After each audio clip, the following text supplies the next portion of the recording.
લક્ષ્મીવાડીમાં મહારાજ અહીંયા સભા કરી બિરાજતા હતા. એ થાન છે.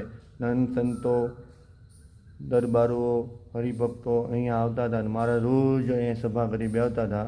લક્ષ્મીવાડીમાં એ આ થાન છે.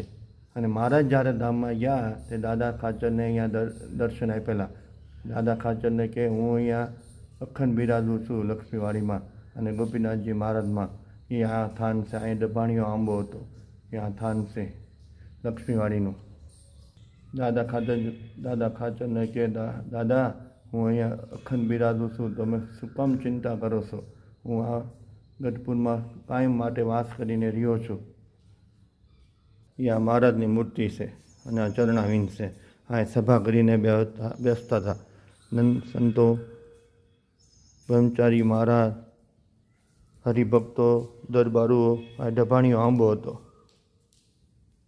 જો આવી રીતે મહારાજ અહીં સભા કરીને બેસતા હતા.